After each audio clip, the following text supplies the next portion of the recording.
할렐루야. 하나님께로 나아가는 길 6번째 시간. 오늘 강의를 시작하겠습니다. 이제 주기도문에서 우리가 하늘에 계신 우리 아버지를 내가 믿습니다 라고 하는 이 단순한 문장이지만 엄청난 내용을 가진 이 주기도문의 첫 번째 문장을 가지고 한번 우리가 얘기를 좀 해보고자 합니다. 여러분, 우리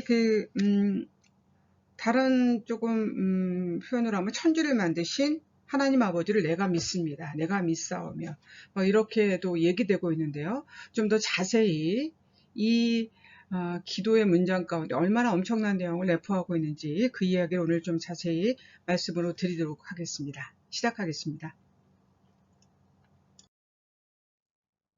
네, 우리 아버지에 대해서 우리가 지난 시간에 살펴봤고요. 이 아버지로부터 모든 것들이 나온다라는 것, 모든 생명의 근원이 나온다라는 것을 우리가 살펴봤고, 오늘은 이제 하늘에 계신 그 아버지의 이름에 대해서 좀 생각을 해보고 싶습니다. 마태복음 23장 9절의 말씀이죠. 또 너희는 땅에서 아무도 너희의 아버지라고 부르지 말아라. 너희의 아버지는 하늘에 계신 분, 한 분뿐이시다. 이런 말씀이 나오고 있습니다. 하나님이 사랑의 아버지, 하나님의 아버지께서 바로 하늘에 계신 아버지, 하늘의 아버지임을 우리가 잊지 말아야 된다는 말씀이죠. 용서와 자비의 아버지, 그래서 모든 것들을 받아들여 주시는 그 아버지 하나님이 또한 만물의 창조주이고 위대한 섭리자임을 우리가 고백한다면 그분은 분명 이 땅에서 우리가 육신으로 맺어진 아버지가 아니라 하늘에 계신 분임을 인정한 말씀이다. 이렇게 우리가 이 말씀을 그리고 주기도문의 이 구절을 생각해 볼 수가 있을 것입니다. 우리 보통 하늘 하면은 무슨 추상적인 개념을 많이 생각해요.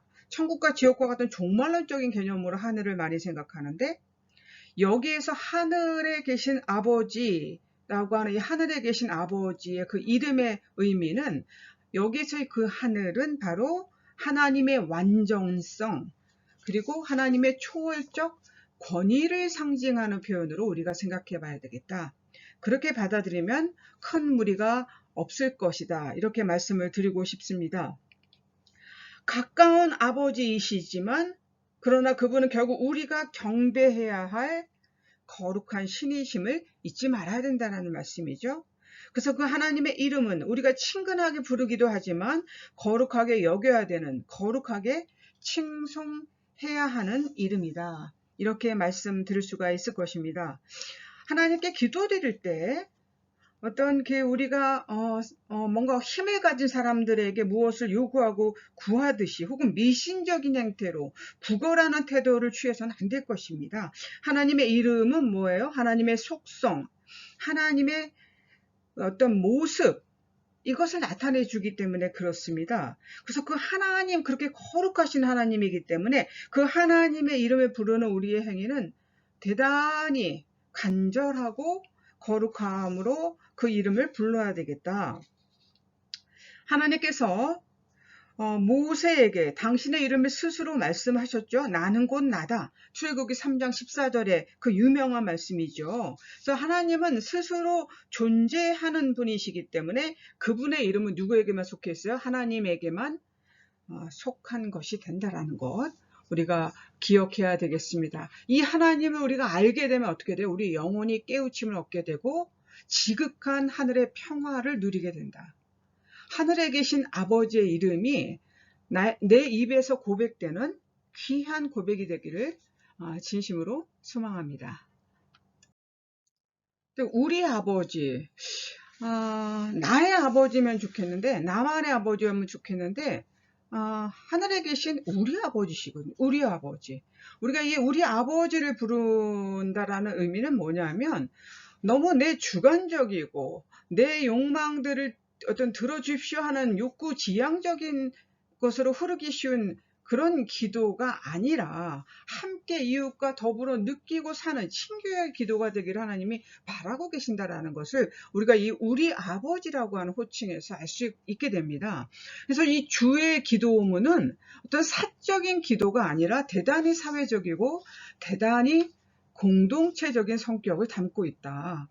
그래서 우리의 기도가 나 자신뿐만 아니라 남과 이웃을 위한 폭넓은 기도가 되어야 함을 우리가 알아야 되겠습니다. 이것이 주의 기도문에서 말하는 우리 아버지의 뜻이 되겠다. 그러면 이 아버지, 하나님 아버지의 이 이름, 나는 스스로 있는 자다라고 하는 이 아버지의 이름을 통해서 우리가 하나 깨달을 수 있는 것이 이름값에 대한 내용입니다. 예전에 유대인들은 초기 유대교에서 그런 경향이 있어서 후기로 갈수록 그게 강화되었는데, 그 자기들의 토라 경전을 읽을 때에 야훼 하나님의 이름이 너무나 거룩해서 그 이름을 부르면 죽는다라고 생각했습니다. 그래서 그 이름을 그대로 부를 수 없었기 때문에 주님, 아도나이라고 부르거나 하쉔, 그 이름이라고 하는 뜻으로 바꿔서 불렀거든요. 그처럼 거룩하신 이름, 그것이 바로 야훼 하나님의 이름입니다. 따라서 이 하나님의 이름을 거룩하게 한다는 것은 그분에게 기도를 드리는 우리가 그분의 이름을 통해서 그 하나님의 존재와 하나님의 성격과 성품과 그분의 섭리를 어떻게 우리의 삶 속에서 소화해내느냐에 달려있다. 저는 이런 생각을 해보게 됩니다. 쉽게 말씀드리기 위해서 반어적인 표현을 한다면 사람들이 하나님의 이름으로 엉뚱한 짓을 하지 말아야 된다는 뜻이죠. 하나님의 이름을 빙자해서 저지르는 교회와 교권과 사회와 개인의 어떤 방자함, 사기와 술수는 절대 용납될 수가 없다라는 것입니다. 하나님의 이름으로 저질러진 온갖 악행과 만행, 그리고 죄와 실수들을 용서할 수 없다라는 것입니다. 에스겔서에 그런 말씀이 나오잖아요. 36장 21절에 보면 나는 이스라엘 족속이 여러 나라에 흩어져서 가는 곳마다 더럽혀 놓았지만 내 거룩한 이름이 더럽혀지는 것을 그대로 둘 수 없다. 이런 말씀을 에스겔서에서 하고 있거든요. 그래서 이 하나님의 이름을 거룩하게 하는 것은 바로 우리 기독교인들, 이 기독교 신앙인들에게 주어진 최상의 최고의 과제라는 것을 여러분 꼭 기억하시길 바랍니다. 우리가 어떻게 이 과제를 수행할 수 있을까요? 그것은 바로 우리가 우리의 이름을 제대로 걸고 이름값을 하면서 제대로 살아가는 것이 바로 우리 기독교 신앙인들의 과제가 돼야 되겠다. 하나님의 자녀라고 하는 우리의 이름, 우리의 자존심을 제대로 지키는 것이 하나님의 이름을 거룩하게 하는 길이 될 것이다. 이렇게 말씀을 드릴 수 있겠습니다.